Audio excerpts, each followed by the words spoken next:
हम्म देखिए क्वेश्चन ये बोल रहा है, the highest form of courage is often quiet and unseen. सबसे पहले कोई भी टॉपिक हो ना, खासकर ऐसे का टॉपिक है, तो हमारा पर्पज क्या होना चाहिए, उसकी मीनिंग को समझना हर एंगल से। अगर आप एक भी पार्ट को मिस कर दिए ना, तो आप कैसे सीधे डाइवर्ट हो सकता है, ये ध्यान रखिएगा। इसलिए सबसे बड़ा टास्क यही होना चाहिए कि उसकी मीनिंग को समझना। तो ये बताइए इसका मीनिंग क्या है, highest form of courage is often quiet and unseen. बोलिए, सिंपल मीनिंग बताइए क्या है इसका। करेज को हिंदी क्या कहते हैं? साहस। हाँ, मतलब ये है कि जो जो साहस है या जो हम हमारी तरफ से जो सबसे ज़्यादा मेहनती जो हम काम करते हैं, सबसे बड़ा जो साहसी काम करते हैं, वो जनरली लोग रिकॉग्नाइज नहीं कर पाते, या फिर बहुत शांति से वो करेज निकल जाता है। बोलिए, मतलब अनरिकॉग्नाइजेबल रहता है। आपको इंग्लिश में प्रॉब्लम हो रही है समझने में। The highest form of courage is often quite, quite मतलब शांत, और अनसी मतलब कि अनदेखा।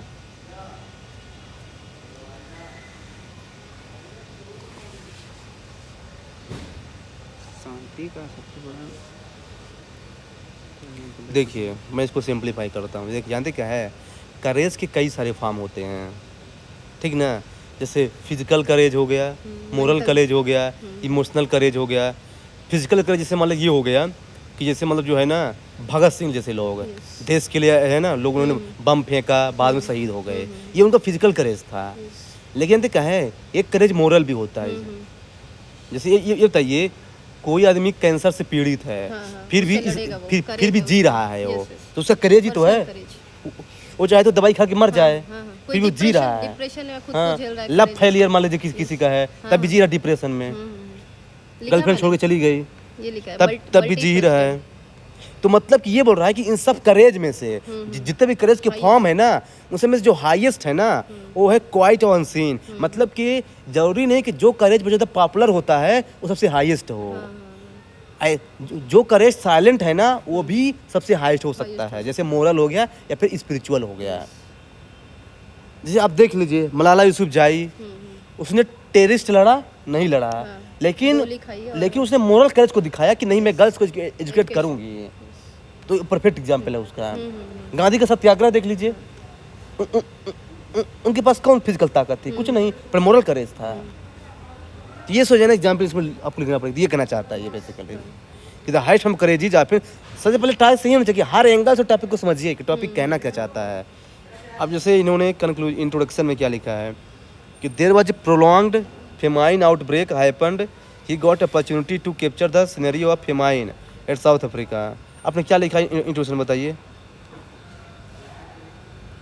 ये था ना केविन कार्टर, जो आप फेमस पिक्चर देखोगे कि एक माल नरूज लड़की बैठी है, वल्चर वही बैठा उसको ताक रहा था, उस लड़की को देखे होंगे ना इमेज। हाँ, तो ये उसकी कहानी मैंने लिख दी कि जब फेमाइन था तो उसको अपॉर्चुनिटी मिली कि वो कैप्चर कर सके सिनेरियो। तो उसमें जब वो ये सिनेरियो कैप्चर करता है, ठीक है, पहले तो उसकी हिम्मत नहीं कि वो फोटो खींच सके उस लड़की को देख के, उसकी दुर्दशा देख के कि ये पक्षी जो है उसका वेट कर रहा है कि कब मरेगी और कब मैं उसको खाऊंगा, समझ रहे। तो उसके पास करेज नहीं है कि वो फोटो खींच सके, लेकिन जब करेज आया तो फोटो खींचा बंदे ने। लेकिन वो अब उस ट्रामा में चलेगा उस सीन को देख के, और उसके बाद सेल्फ करेज नहीं आ पाया, ठीक है, खुद को मोटिवेट नहीं कर पाया, खुद को सांत्वना नहीं दे पाया, और वो सुसाइड कर लिया। ये मैंने ये इसमें इंट्रोडक्शन डाल दिया कि उसका जो हाईएस्ट करेज था, he was unable to see that and it was often quiet and unseen by himself. क्या बोलूं, लेकिन ये बताइए आप, तो टॉपिक्स कोई बहुत ज़्यादा हमको लिंक नहीं लग रहा है। तो करेज तो लिंक है, लेकिन जानते क्या है आप, ये जानते अब जानते आप कहाँ पे फोकस किए हैं कि सेल्फ करेज ज़्यादा इंपॉर्टेंट है देन द अदर करेज। ये बताइए वो फोटो खींच रहा है, वो भी तो करेज ही है। तो दोनों सिनेरियो मैंने डाला कि एक करेज लिया उसने कि फोटो खींच लिया, एक और करेज आया, ठीक, आउटर करेज उसको मिल गया, इनर करेज नहीं तो आउटर इनर थोड़ी पूछ रहा है वो। नहीं तो मैं इस तरह इंट्रो डाल दिया, हो सकता गलत हो। वो साइलेंट करेज की बात कर रहा है यहाँ पे कि जैसे क्या एक होता है पॉपुलर करेज, जैसे मतलब भगत सिंह, ये पॉपुलर करेज है, इन्होंने अपनी लाइफ को दे दी। लेकिन होते हैं मोरल करेज, जो ज्यादातर लोग जो है उसको समझ नहीं पाते। तो क्या है ना कि लॉन्ग टर्म इम्पैक्ट डालता है, वो सस्टेन वही होता है, जैसे गांधी का ये है मोरल करेज। जैसे मान लीजिए इसका एग्जाम्पल ले लीजिए आप, गौतम बुद्धा का। हम्म। अब भाई घर को छोड़ के जाना, जंगल में रहना, हाँ। ये है बेसिकली करेज है। सब सब खाना पीना त्याग करके, ये करेज बेसिकली। एग्जाम्पल लीजिए सीता का, 9 माह तक जो है ना अशोक वाटिका में रही, है ना, धूप हाँ, छांव जंगल सब में, ये करेज है। द्रौपदी चीरहरण, ये करेज है। तो बेसिकली आपको थोड़ा सा इसे फोकस करना है, पर आई थिंक आपको इंट्रोडक्शन में ये एग्जाम्पल नहीं लिखना था, है ना, क्योंकि डायरेक्ट नहीं बैठ रहा है। करेज में जो आप सीता का एग्जांपल दिए ना, उससे बेहतर एक सीता का एग्जांपल और है। जब वो उत्तराखंड में होता है कि जब अयोध्या ने बोला था कि मतलब कि ये वहाँ अच्छा, से वो आए, छोड़ के जाना है छोड़ कर- वनवास फिर से। हाँ, वनवास फिर से। हाँ, वो भी बोल सकते हैं। राम जी का उसमें कर। जब लवकुश का जन्म हुआ था वहाँ पर। हाँ, समझ गया समझ गया। सबसे बेहतरीन एग्जांपल। अच्छा, वो जब वो मतलब वो आवाज उठी थी ना कि कलंक है, कलंक वाली आवाज बोलना चाहते हैं। हाँ, वो भी लिख सकते हैं। लेकिन यहाँ तक क्या है, इंट्रोडक्शन में मैथोलॉजिकल एग्जाम्पल मत लाइए अंदर उसको। हाँ, उसको एग्जाम्पल में लाइए, क्योंकि मैथोलॉजिकल थोड़ा सा क्या है, हाँ, वो थोड़ा सा हिस्टोरिकल लाइए, या फिर कोई करंट का डालिए, वो ज़्यादा सही है। थोड़ा सा ये मुझे थोड़ा मिसमैच लग रहा है। फिर जो है ना, आपने कौन कौन सा कंपोनेंट्स लिखा है, different components. What is courage? The highest form of courage is quiet and unseen. Is always highest form of courage is quiet and unseen. First आप ये बनाइए ना कि why the highest form of courage is quiet and unseen. Why डालना। हाँ, फिर is always highest form courage of unseen, how courage can be inculcated. Is always highest form of courage is quiet and unseen. जिसमें और आपने एक components नहीं लिखा ना। कौन सा? काउंटर। काउंटर ये तो इज ऑलवेज, एक में वैलिडेट कर देंगे कि highest form is quiet and unseen, एक में कि क्या हमेशा होता है, तो इसमें काउंटर वैलिडेशन है कि नहीं होता है। नहीं, एक एंगल और जानते क्या है कि what are the contradiction between popular courage and silent courage. हाँ, ये तो नहीं डाला। ये एंगल जो है ना, आप इसके पहले डाल सकते थे। सो जानते कि चूंकि उसने क्यों दिया है क्वाइट है, yes। तो मतलब कि इसलिए आपको लगना पड़ना कि यहाँ पे कोई मतलब साइलेंट करेज और पॉपुलर करेज है, दोनों में डिफरेंस क्या है। हाँ, थोड़ा सा आप ये एक एंगल डाल सकते थे। फिर मतलब कंटेम्प्रेरी, ये बात नहीं डाली, ये पॉइंट नहीं डाला, लेकिन एग्जांपल डाला है। जैसे डिप्रेशन में एग्जांपल दी ना, तो डिप्रेशन इज एक करेज है, तो एग्जांपल मैंने starting with what is even courage mean. Courage reflects inner strength to have steps against fear. It is multi facet by nature, like help in realizing self actualization. ठीक है, मतलब आपने करेज का definition लिखा है, ओके। फिर after knowing courage by words least swim for others components, the highest form of courage is quiet and unseen, is there unrecognised actions, courage में often personal matter involve etcetera. Talking about individual context. हाँ, ये जो illness cancer वाला कह रहे थे, depression, loneliness, अच्छा, तो मतलब कि आदमी जो कैंसर से पीड़ित है, वो भी तो मतलब उसके पास अनसीन करेज है, फिर भी जी रहा है लाइफ में। ठीक है, फिर अपने मैथोलॉजिकल में क्या डाला? हाँ, एक स्टोरी मैंने डाली है, वो तुम्हें को याद नहीं है। अच्छा, कर्ण वाली, कि वो उसको पता चल जाता है कि वो एक राजा के परिवार से ताल्लुक़ रखता है, लेकिन फिर भी वो जो वो पहले से जिस समाज से आ रहा था उसी में रहना प्रीफर किया। वो भी तो एक करेज है। चाहता तो वो भी आलीशान ज़िंदगी जीना शुरू कर देता। ये मैंने डाल दिया उसमें। हाँ, ठीक है, लेकिन देख क्या है, यही मुझे याद है, तो ये वाला इससे अच्छा एग्जाम्पल द्रौपदी का लिख देते द्रौपदी हैं का भी आप, डाल सकते थे। यस, वो मुझे याद ही नहीं है कि उसको। इतना ज़्यादा जो है ना उसका अपमान हो, इसके बाद उसने वहीं करेजेस पे- रही वहीं लास्ट पे में। रही, हाँ, देख लीजिए, और लास्ट में जो उसने बदला ले ही लिया, देख लीजिए। हाँ, मूविंग विथ हिस्टोरिकल कंटेक्स्ट। हाँ, रजिया ये सुल्तान। रजिया सुल्तान है ना।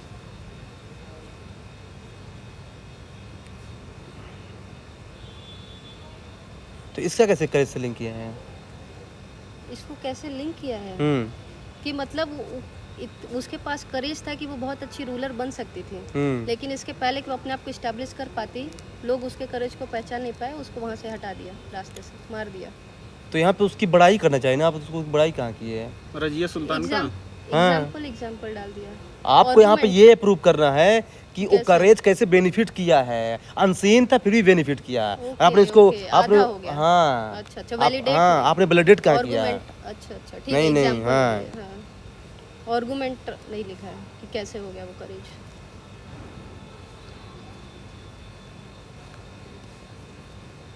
पॉलिटिकल कंटेक्स्ट, सोसाइटी में आपने क्या लिखा है? सिक्योरिटी एक डाला है।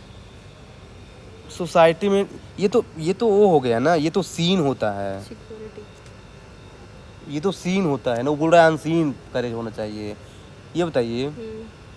नहीं सीन है कि लोग बॉर्डर पे, लेकिन वो बंदा वहाँ जो बताइए। खुद खड़ा हुआ है उसके करेज की बात कर रही हूँ मैं। ये बताइए आप, सोसाइटी में परफेक्ट एग्जाम्पल इसका डालिए ना। ये बताइए कि रूरल एरिया में जो वीमेन होती हैं, सबको पता है भाई कि जो है ना सोशल डेगमा है अगेंस्ट वीमेन, फिर ये अपने अपने डाटर्स को वो पढ़ाती हैं, तो क्या है, करेज है। बताइए, उनको पता है भाई जो है ना कि लड़कों को पढ़ाया नहीं जाता रूरल एरिया में, फिर भी तो बताओ कुछ लोग पढ़ा रहे हैं आज के टाइम पे, तो करेज ही तो है। सोसाइटी में देखिए रियल लाइफ एग्जाम्पल डालिए ना, तो ज़्यादा लिंक कर पाएगा, वो थोड़ा ज़्यादा इफेक्टिव रहेगा। अच्छा, मैं आपसे ये बात करने वाली थी कि अब रियल लाइफ ना इसमें इन्वॉल्व हो नहीं पा रहा है। जो हम पढ़ के रखे हैं जीएस में वही चीज़ें घुस जा रही है, तो वो रियलिस्टिक मुझे आ नहीं रही है, रियल वाली फीलिंग नहीं आ रही है ऐसे में। तो फीलिंग लाना पड़ेगा। न्यूज़पेपर पढ़िए उसके लिए। नहीं सच बताऊँ तो, क्योंकि जीएस में जो पढ़ा वही मैं इधर लगा दी हूँ, फिर लगा कि मेरी जो ओरिजिनलिटी वो कहाँ डालूँ मैं। इन्वायरमेंटली में आपने क्या लिखा है? अभी तो भूल गया क्या लिखा। अच्छा, ये जो गैस ट्रेजेडी हुई है, लोग को पता है कि उनके लिए सेहत के लिए खराब है, वो जगह आज भी लोग वहीं पे रह रहे हैं और कंपनसेशन तो इसमें कौन करेज है यार? नहीं वहाँ पे रहते रहना, वहाँ से चाहते तो यार, डिस्प्लेस हो जाते हैं। नहीं, इसमें करेज आप नहीं सोच पा रहे। नहीं, आप भी डाइवर्ट हो रहे हैं एक्चुअली। अच्छा, यार करेज ऐसा लिखिए, देखिए आप इसको ऐसा स्टार्ट करते, देखिए आप इसको ऐसा स्टार्ट करते, देखिए मैंने ब्रेनस्टॉर्मिंग किया है, देखिए मैं इसको ऐसा स्टार्ट करूँगा। मॉरल करेज मैं दूंगा, जानते किस एग्जाम्पल? गांधी सत्याग्रह। इसका एग्जाम्पल क्यों नहीं दिया आप? एडमिनिस्ट्रेशन में अशोक खेम का कहीं अंदर हो इवन आफ्टर 50 ट्रांसफर, बताओ फिर भी जो है ना वो लगा रहा है, लिखा ये करेज ही तो है। हाँ, अरे इसका एग्जाम्पल क्यों नहीं दिया बताइए? व्हिसल ब्लोअर का, ये बताइए अपनी जॉब को रिस्क में डाल करके वो बताओ व्हिसल ब्लो करता है, ये करेज है बेसिकली, अनसीन करेज है। इसके एग्जाम्पल क्यों डाल रहे हैं कि एक इंडियन फॉरेस्ट ऑफिसर जो है ना इलीगल माइनिंग को रोकने के लिए जो है ना एक्सपोज करता है, जबकि उसको पता है कि मेरा ट्रांसफर हो जाएगा, मैं ट्रांसफर हो जाएगा, मेरी हो जाएगी। तो ये सब डाले नहीं, ये हो गया मॉरल। इमोशनल में डाले इसको ना कि जैसे कई स्टूडेंट एग्जाम में फेल हो जाता है, फिर जो है ना वो दूसरा अटेम्प्ट देता है, जैसे हम ही लोग दूसरा अटेम्प्ट दे रहे हैं ना, करेज ही तो है। फार्मर जो है ना डिस्ट्रेस में है, उसकी फसल जो है ना नुकसान चली गई, फिर भी दूसरे साल फिर से फसल उगाता है, ये करेज ही तो है। ऐसे एग्जाम्पल लाइए, रियल लाइफ एग्जाम्पल, जब मेरे इंप्रेस होगा। हाँ, वही मैं कह रही थी, मैं लिख तो डाली, मुझे लगा कि यार रियल नहीं आ रही। एक साधु संत आदमी बताओ, उसके पास हर चीज खाने के लिए है माल में, फिर भी जब जाके जंगल में रह रहा हो, ये करेज ही तो है। ये ऐसे कर चले ना, ये यहाँ पे सेट नहीं हो रहा है एक्चुअली। नहीं। अरे आप उसका जब इंटेलेक्चुअल में सोक्रेटिस का, उसको पता है कि भाई कि मेरी डेथ हो जाएगी, फिर भी जो वो रहा वहाँ, अपने आप को डिफेंड किया लास्ट तक, और लास्ट में उसको फांसी की सजा हुई। ये है करेज बेसिकली। देखिए ना, हर एंगल में डालिए, साइकोलॉजिकल में डालिए ना। ये बताइए निर्भया की मदर, बताओ इतना ज़्यादा जो है ना 8 साल केस चला निर्भया का, फिर भी जो है ना लास्ट तक वो अड़िग रही, लास्ट में उसने जो है ना उन 4 लोगों को फांसी की सजा दिलवा दी। ये है करेज बेसिकली, मदर का, एक मदर का करेज यहाँ पे दिखा रहा हूँ। ऐसे जहाँ पे लिखिए, इसे अपने से मैंने ब्रेनस्टॉर्म किया है। सोशल हो गया, साइकोलॉजिकल हो गया, इंटेलेक्चुअल हो गया, आप लिखिए।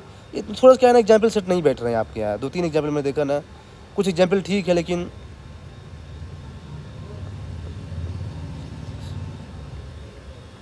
अच्छा आप इसे काउंटर कर रहे हैं। अच्छा, तो काउंटर में क्या adding the courage can be recognised in both reward and punishment, say reward in form of Nobel Prize stance. Nobel Prize में क्या करेज है यार? मतलब कि आप जानते हैं इसको कैसे काउंटर करते, मैं बताता हूँ कि जरूरी नहीं कि जो है ना कि जो अनसीन करेज होता है या फिर क्वाइट करेज ना, वो सभी करेज ही होते हैं। कभी क्या है ना कि आदमी साइलेंट रहता है क्योंकि कॉवर्ड होता है, कम है ना, डरपोक होता है। इस मतलब वो कमजोर वो है। जैसे मान लीजिए जो है ना कि इसे मतलब कहीं इंजस्टिस हो रहा है, आप बोले कि नहीं मैं इसको जो है ना बाद में इस केस को देखूंगा। अरे भाई जस्टिस तुम्हारी इंजस्टिस तुम्हारे सामने हो रहा है, तो उसको बाद में देखोगे, तुम यहाँ पे डरपोक आई हो। बात सिंपल सी है। तो जरूरी नहीं कि every quietness leads to courage. आप ऐसा काउंटर करना है आपको। जैसे मान लीजिए कि मतलब कि है ना, मतलब जो है ना कि एक मतलब कि जो है ना एक फैमिली है जहाँ पे जो है ना उसके पिता है, उसकी माता है और एक लड़का है 20 साल का, ठीक ना। अब मान लीजिए जो है ना कि उसका बाप जो है चला गया ड्यूटी में, अब उसकी मदर जो है घर में है, 2-3 लोग मतलब गुंडे लोग आए और घर को लूट रहे हैं। और उसकी मम्मी को जो है ना मतलब कुछ जो है ना गलत बोल रहे हैं, कर रहे हैं। तो ये बताइए आप अपनी मम्मी को इज्जत बचाने के लिए क्या अपने पापा से परमिशन लोगे? नहीं नहीं नहीं, वो तो लड़ना पड़ेगा। तो मतलब अब वहाँ पे वो शांत रहे कि नहीं नहीं मैं क्वाइट रहूंगा, ये मेरा करेज है, मैं देखूंगा केवल और बाद में फिर एक्शन लूंगा। इसको बोलते हैं डरपोक। यहाँ पे ऐसा करेज नहीं चाहिए भाई। भाई Sometime need to मतलब be हाँ seen and unquote. भाई, हाँ भाई अपने मम्मी के रिस्पेक्ट को बचाने के लिए पिता से परमिशन लेना पड़ेगा। ऐसे करना नहीं चाहिए, ऐसे काउंटर करना है आपको। ओके, ये मैंने एक मूवी में देखा था, अच्छा एक और मुझे से वो example सनी देओल का आ डायलॉग था। उसने बोला था कि भाई अगर तुम्हारी बहन को इज्जत लूट रहा है तो क्या तुम अपने पापा की परमिशन लोगे उसको बचाने के लिए कि जाके उसको बचाओगे? तो ऐसे ही कैसे करना नहीं चाहिए। मतलब वैसे ना सब डोमेस्टिक वायलेंस हो रहा है तो औरतें सहती रहती है, कोई करेज नहीं है, ये कवर हाँ, तो उसको आप ऐसे काउंटर कीजिए कि है ना कभी कभी साइलेंट रहना भी उसको डरपोक बोलते हैं ना कि करेज बोलते हैं। ऐसे काउंटर करना है आपको।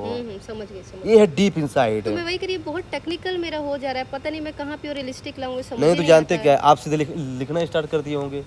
नहीं आप है, सीधे मैंने लिखना किया स्टार्ट क्यों करते हैं? ऊपर देखिए ना, ये तो देखिए कम से कम आधे आप घंटे जो तक बैठे थे। बोलते गए हम्म। आप इसमें संवैधानिक यूपीएससी का संवैधानिक संस्था पेपर लिख रहे हैं, आप बोल रहे हैं कि अगर हमारे पिताजी कहीं बाहर गए हैं तो हम कोई स्टेप नहीं तो लेंगे। मैं इसको अच्छे से लिखूंगा ना, मैं आपको समझा ही रहा हूँ ऐसे। मैं इसको अच्छी लैंग्वेज में लिखूंगा ना कि if something bad is happening in our family, so we will not wait for the permission, we will just take the action immediately। ऐसा लिखूंगा ना भाई। उसको तो फ्रेम संवैधानिक तरीके में रहकर बात करना होगा उसको ना। आप वो तो समझाने के लिए बोल रहा हूँ, ऑब्वियसली मैं अच्छे वर्ड यूज करूंगा कि we will if something is happening. हाँ, वो तो आप समझाने के लिए बोल रहा हूँ, ऐसे वर्ड थोड़ी यूज करूंगा। गलत हो रहा है तो हाँ। उसके लिए आवाज उठानी आवाज उठानी पड़ेगी भाई। इसको डरपोक बोलोगे फिर आवाज नहीं उठाओगे तो। अब बोलोगे भाई नहीं मैं बाद में एक्शन लूंगा ये, तो भाई वो फिर जो है ना इसको डरपोक बोलते हैं, इसको करेज नहीं बोलेंगे। तो ये है। तो आपको ऐसा लिखा है। फिर कंटेम्प्रेरी रेलेवेंस में आपने क्या लिखा है? Climate change. हाँ ठीक है, तो सही है क्लाइमेट, लेकिन अपने इसको लेकिन लिंक इसमें क्लाइमेट चेंज कैसे घुसेड़ दिया फिर? नहीं। हाँ बताइए कैसे आपने लाया? अरे क्लाइमेट चेंज ऐसे कि अभी बहुत सारे जो कंट्रीज है वो बाहर हो रहे हैं, उनको लग रहा है कि हमारी वजह से नहीं हो रहा है क्लाइमेट चेंज, तो actually they need courage to recognize कि हाँ there is climate change is happening. समझ रहे हैं? मुझे तो नहीं लग अंदर क्या रहा है। फ्रेम नहीं कर पा रहे हैं। देखिए नहीं क्लाइमेट चेंज एंगल ला सकते हैं, फ्रेम नहीं कर पा रहे हैं। देखिए मैं बताता हूँ, ये बताइए यूएसए अपने आपको क्या समझता है? कि हम तो किए नहीं कुछ, वर्ल्ड world लीडर, power है वर्ल्ड जो लीडर हाँ। बहुत समझते हैं कि वर्ल्ड लीडर हूँ, हर जगह इंटरफेयर करता है। अभी रशिया यूक्रेन में इंटरफेयर किया, इंडिया पाकिस्तान में बार इंटरफेयर किया, ये थे। लेकिन जब क्लाइमेट की बात होती है तो क्या हो जाता है पीछे। लेकिन देख ले इंडिया वहीं पे है, शांत है। लेकिन देख ले इंडियन सोलर अलायंस है, ये किसने सेट किया? इंडिया ही है। तो मतलब कि शांत तरीके से इंडिया ने क्या कर दिया, ये है करेज इंडिया का। मतलब ऐसा फ्रेमिंग नहीं कर पाए। क्लाइमेट चेंज को लिखना जरूरी है, क्या फ्रेमिंग नहीं कर पाए यहाँ पे। आप ये डालिए ना कि आज के टाइम पे हर कोई जो है ना मेंटल ट्रॉमा से गुजर रहा है, कोई ना कोई। तो भाई ऐसे जरूरी नहीं कि आप भाई वो जो है ना वो सुसाइड कर ले, भाई उससे स्टिग्मा नहीं समझना है। उसके साथ जो है ना जीना सीखिए। तो ऐसा आज कि आज के टाइम मेंटल हेल्थ जो है ना ये बहुत बड़ी चैलेंज है और इसलिए करेज की जरूरत है। ऐसा आप लिख आज क्योंकि आज के भी टाइम स्टिग्मा से। समझते हैं ना हाँ। कि पागल अगर मेंटल इशू है तो। हाँ, तो ऐसा जो है ना आप इसको लिंक कर सकते थे बेसिकली।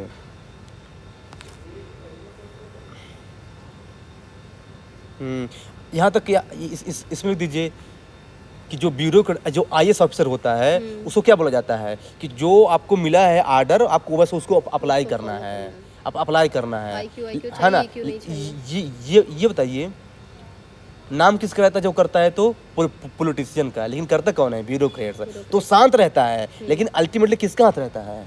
जो मोदी भाषण देता है वो भाषण कौन लिखता है? ब्यूरोक्रेट्स लिखता है। तो मतलब ब्यूरोक्रेट साइलेंट है पर अल्टीमेट इम्पैक्ट किसका है? ब्यूरोक्रेट्स का है।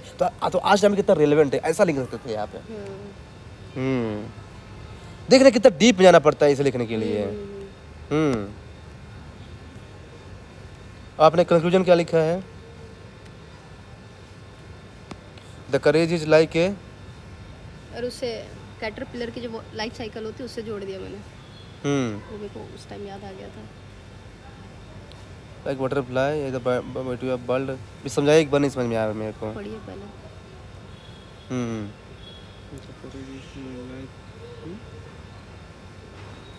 समझाइए। इसको मतलब ऐसे लिख दिया मैंने कि वो ककून के अंदर पैक्ड होता है ना, तो वो एक्चुअली उसके अंदर बहुत लड़ता है, फिर वो जब उस बाउंड्री को तोड़ता है ककून को तो बाहर वो बटरफ्लाई बन जाता है। ठीक है, वो करेज चाहिए उसको कि खुद को ट्रांसफॉर्म कर सके, एक प्यूपा से, एक कैटरपिलर से, एक बटरफ्लाई के तौर पे। आप केवल करेज चाहिए इस पे बात कर रहे हैं यार। आप जो है ना मोरल करेज पे फोकस ज़्यादा कीजिए, क्वाइट और Moral का तो अनसीन कम करेज है। पे। ये कुछ टॉपिक से डाइवर्ट है आपका ऐसे ही, राइट अगेन डाइवर्ट है फिर से ऐसे। लिखिए पूरा। हाँ बहुत डाइवर्ट है, 2-3 एग्जाम्पल अच्छे हैं ऐसा नहीं है, पर क्या है कि बहुत डाइवर्ट है। आप जानते हैं इनका फोकस ज़्यादा कहाँ है Courage कि करेज जरूरी क्यों है, इनका फोकस इस पे हो गया है। पर करेज पे है। करेज तो सबके पास होता है, पर क्या है यहाँ पे अनसीन और क्वाइट करेज की बात कर रहा है। जो करेज दिखता नहीं है, जो पॉपुलर नहीं है, फिर भी करेज बहुत ज़्यादा इंपॉर्टेंट है। जिसमें देखिए आईएएस ऑफिसर का दिया, जैसे आईएएस ऑफिसर का दिया, मदर का दिया कि जो है ना वो अपने बच्ची को पढ़ाती है, वो ये करेज बेसिकली इसकी बात कर रहे हो। करेज हो कि जो मतलब कि रिकॉग्नाइज नहीं होता। देखिए सीता का जो फिर भी मैंने है वहाँ एग्जांपल जो बताया ना, मुझे एक उसमें एग्जांपल और याद आ गया। अभी तो याद ही आ जाएंगे, देखिए लिखते समय नहीं याद आए। नहीं वो चीज़ इसका लेकिन कोट पढ़िए, कोट नहीं, कोट सही है। उसमें एक चीज़ और है।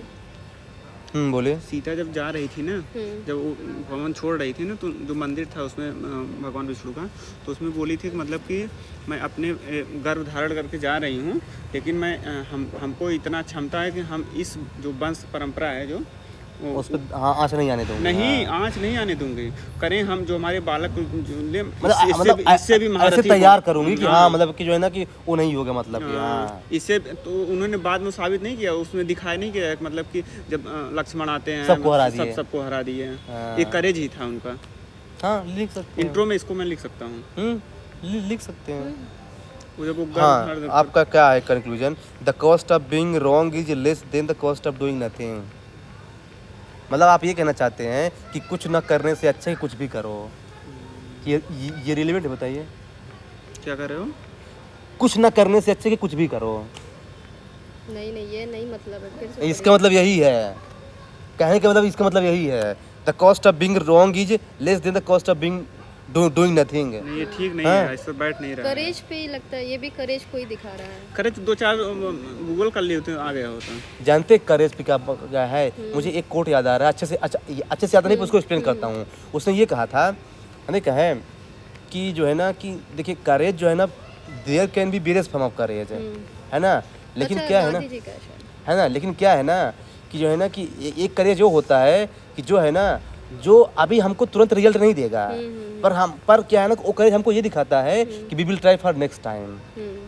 तो ये जो करेज है ना, मतलब कि अनसीन है, क्वाइट है, लेकिन एक दिन जो है ना जब इसको लॉन्ग टर्म इम्पैक्ट होगा ना तो समझ में आएगा कि क्या है। तो देखिए जब भगत सिंह शहीद असेंबली में बम फेंके थे ना, तो लोगों ने उतना उत्तर रिकॉग्नाइज नहीं किया था। जब उनको फांसी की सजा हो गई तब लोगों ने अच्छा किया, अच्छा वो करेज था। तो वही मतलब कभी क्या है ना कि वो आदमी इसको बाद में देखता है। तो उसने ऐसा कुछ बोला था कि if your courage is unseen right now, so don't be afraid, you say yourself कि we will try for next time. तो मतलब वही बता रहा है वो कि अनसीन और क्वाइट हो सकता है, पर क्या है ना कि छोड़िए नहीं। आइंस्टीन जो गांधी के बारे में बोले, आने वाली पीढ़ियां याद करेंगे, मतलब कि हाँ तो गांधी का ही तो है। एग्जाम्पल डाला है भगत सिंह वाला, लेकिन वही फ्रेमिंग सही नहीं है अभी, रियलिस्टिक